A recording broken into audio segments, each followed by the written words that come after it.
ओम श्री परमात्मने नमः।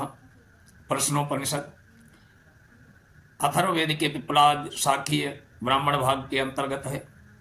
इस उपनिषद में पिप्पलाद ऋषि ने सुकेशा आदि 6 ऋषियों के 6 प्रश्नों का क्रम से उत्तर दिया है, इसलिए इसका नाम प्रश्नोपनिषद है। अब प्रथम प्रश्न है, ओम सुकेशः च भरद्वाजः शैव्यश्च सत्यकामः शौर्यायणी च गार्ग्य कौसल्याश्चाश्वलायनो भार्गवो वैदर्भी कवंधी कात्यायनस्ते हेते ब्रह्मपराः ब्रह्मनिष्ठा परम ब्रह्मान् वेशमाणाः एष हि वै तत्सर्वं वक्ष्यतीति तेह समित्पाणयो भगवन्तं पिप्पलाद मुपसन्नाः। ओंकार स्वरूप सच्चिदानंद घन परमात्मा का स्मरण करके उपनिषद का आरंभ किया जाता है। प्रसिद्ध है कि भरद्वाज के पुत्र सुकेशा शिव कुमार सत्यकाम गर्ग गोत्र में उत्पन्न शौर्यायणी कौशल देव निवासी आश्वलायन विदर्भ देशीय भार्गव कार्तिकेय प्रपौत्र कबंधी ये वेदाभ्यास के परायण ब्रह्मनिष्ठ अर्थात श्रद्धापूर्वक वेदानुकूल आचरण करने वाले थे। एक बार ये 6 ऋषि पर ब्रह्म परमेश्वर की जिज्ञासा के एक साथ बाहर निकले। उन्होंने सुना था कि पिप्पलाद ऋषि इस विषय को विशेष रूप से जानते हैं, अतः सोच कर कि पर ब्रह्म के संबंध में हम जो कुछ भी जानना चाहते हैं वो सब हमें बता देंगे। वे लोग जिज्ञासु के वेश में हाथ में समिधा लिए हुए महर्षि पिप्पलाद के पास पहुंचे। तान्नः स ऋषिर्वाच भूय एव तपसा ब्रह्मचर्येण श्रद्धया संवत्सरं संवत्स्यस्थ यथा कामं प्रश्नान् पृच्छत् यदि विज्ञास्यामः सर्व वो वक्ष्यामि इति।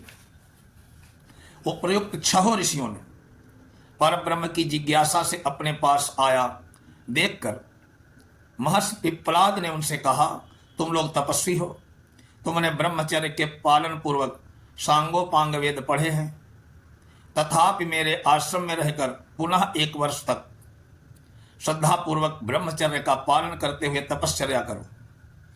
उसके बाद तुम लोग जो चाहो मुझसे प्रश्न करना।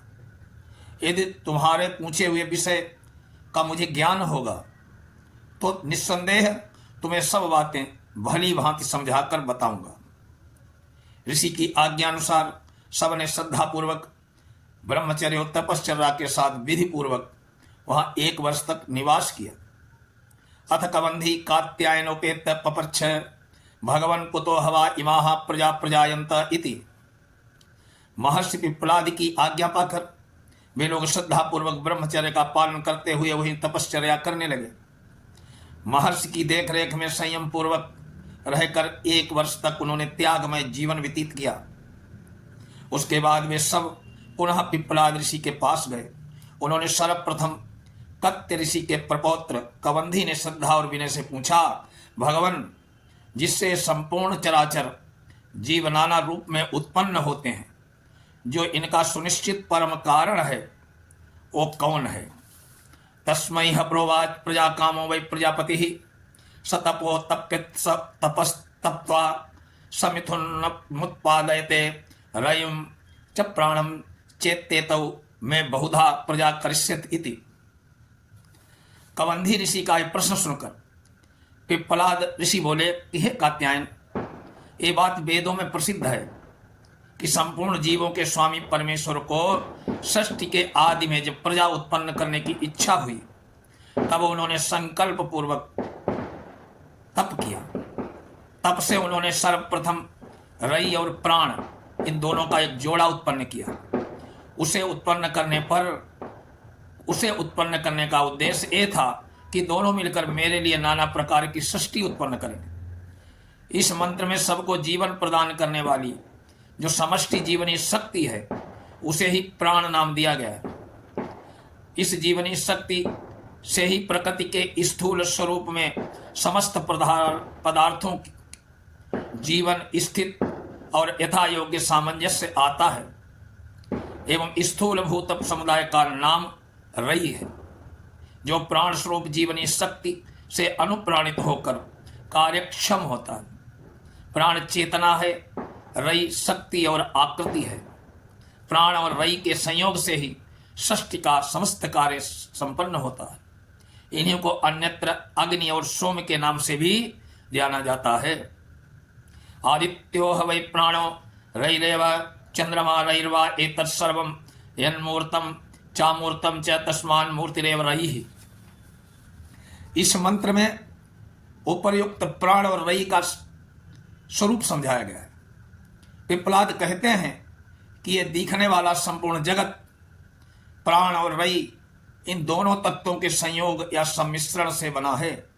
इसीलिए यद्यपि इन्हें पृथक पृथक करके नहीं बताया जा सकता, तथापि तुम इस प्रकार समझो, यह सूर्य जो हमें प्रत्यक्ष दिखाई देता है यही प्राण है, क्योंकि इसी में सबको जीवन प्रदान करने वाली चेतना शक्ति की प्रधानता और अधिकता है। ये सूर्य उस सूक्ष्म जीवनी शक्ति का घनीभूत स्वरूप है। उसी प्रकार ये चंद्रमा ही रही है, क्योंकि इसमें स्थूल तत्वों को पुष्ट करने वाली भूत तन्मात्राओं की अधिकता है। समस्त प्राणियों के स्थूल शरीरों का पोषण इस चंद्रमा की शक्ति को पाकर ही होता है। हमारे शरीरों में ये दोनों शक्तियां प्रत्येक अंग प्रत्यंग में व्याप्त हैं। इनमें जीवनी शक्ति का संबंध सूर्य से है और मांस मेद आदि स्थूल तत्वों का संबंध चंद्रमा से है। अथादित्य उपदन्नत प्राचीन दिशम प्रविशति तेन प्राच्यान प्राणान रश्मिषु सन्निधत्ते यदक्षिणाम यद प्रतीचिम यदुदीचिम यदधो यदूर्धम यदंतराम दिशो यत्सर्वं प्रकाशयति तेन सर्वान् प्राणान रश्मिषु सन्निधत्ते। इस मंत्र में संपूर्ण प्राणियों के शरीर में जो जीवनी शक्ति है उसके साथ सूर्य का संबंध दिखलाया गया। भाव यह है कि रात्रि के बाद जब सूर्य उदय होकर पूर्व दिशा में अपना प्रकाश फैलाता है, उस समय वहां के प्राणियों के प्राणों को अपनी किरणों में धारण करता है, अर्थात उनकी जीवनी शक्ति का सूर्य की किरणों से संबंध होकर उसमें नवीन स्फूर्ति आ जाती है। उसी प्रकार जिस समय जिस दिशा में जहां जहां सूर्य अपना प्रकाश फैलाता है वहां वहां प्राणियों को स्फूर्ति देता रहता है। अतः सूर्य ही समस्त प्राणियों का प्राण है। स एष वैश्वानरो विश्वरूपः प्राणाग्निरुदयते तदेतदृचाभ्युत्तमम्। प्राणियों के शरीर में जो वैश्वानर नाम से कही जाने वाली जठराग्नि है, जिससे अन्न का पाचन होता है, वो सूर्य का ही अंश है। अतः सूर्य है तथा जो प्राण अपान समान व्यान उदान इन 5 रूपों में विभक्त प्राण है, वो भी इस उदय होने वाले सूर्य का ही अंश हैं। अतः सूर्य ही है। यही बात अगली ऋचा द्वारा समझाई गई है। विश्वरूपम हरिणम जातवेदसम परायणम ज्योतिरेकम तपंतम सहस्रश्मि सतधा वर्तमाना प्राणा प्रजानाम उदयत्ते स सूर्यः। इस सूर्य के तत्व को जानने वालों का कहना है कि यह किरण जाल से मंडित प्रकाशमय तपता हुआ सूर्य विश्व के समस्त रूपों का केंद्र है। सभी रंग रूप सूर्य में उत्पन्न और प्रकाशित होते हैं। ये सविता ही सबका उत्पत्ति स्थान है। यही सबकी जीवन ज्योति का मूल स्रोत है।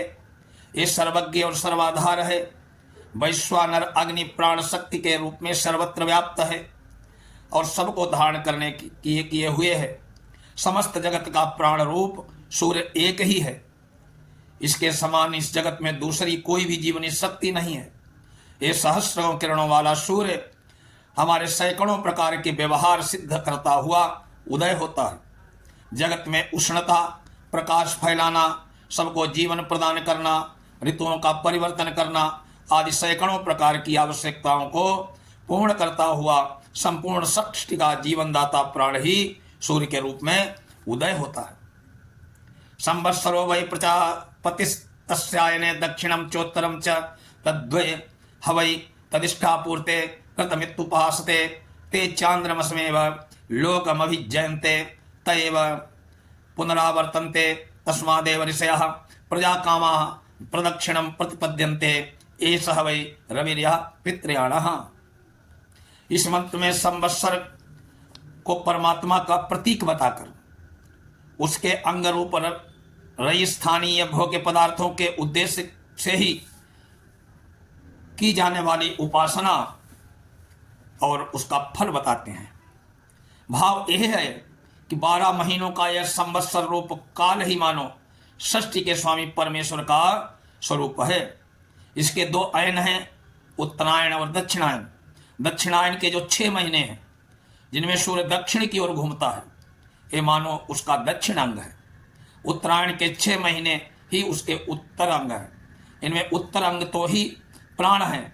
इस विश्व में आत्मा रूप उस परमेश्वर का सर्वांतरयामी स्वरूप है। दक्षिण अंग रई अर्थात उसका बाह्य भोग्य स्वरूप है। इस जगत में जो संतान की कामना वाले ऋषि स्वर्ग आदि सांसारिक भोगों में आसक्त हैं, वो यज्ञ आदि द्वारा देवताओं का पूजन करना, ब्राह्मण और श्रेष्ठ पुरुषों का धनादि से सत्कार करना, दुखी प्राणियों की सेवा करना आदि इष्ट कर्म करता हुआ कुआं, बावली, तालाब, बगीचा, धर्मशाला, विद्यालय, औषधालय, पुस्तकालय आदि लोकोपकारी चिरस्थायी स्मारकों की स्थापना करना आदि पूर्त कर्मों को उत्कृष्ट कर्म समझते हैं। इसके फलस्वरूप इस लोक और परलोक के भोगों के उद्देश्य से इनकी उपासना अर्थात विधिवत अनुष्ठान करते हैं। उस संवत्सरूप परमेश्वर के दक्षिण अंग की उपासना है। इसी को ईशावास्य उपनिषद में असंभूति की उपासना के नाम से देव, पितर, मनुष्य आदि शरीरों की सेवा बताया गया। इसके प्रभाव से वे चंद्रलोक को प्राप्त होते हैं, वहां अपने कर्मों का फल भोग कर पुनः लौट आते हैं। यही पितृयाण है, मार्ग है। ओम नमः शिवाय। अगले 9 प्रश्नों का उत्तर हुआ और आगे से अगले वीडियो में आगे का व्याख्यान होगा। उसी परमात्मा में।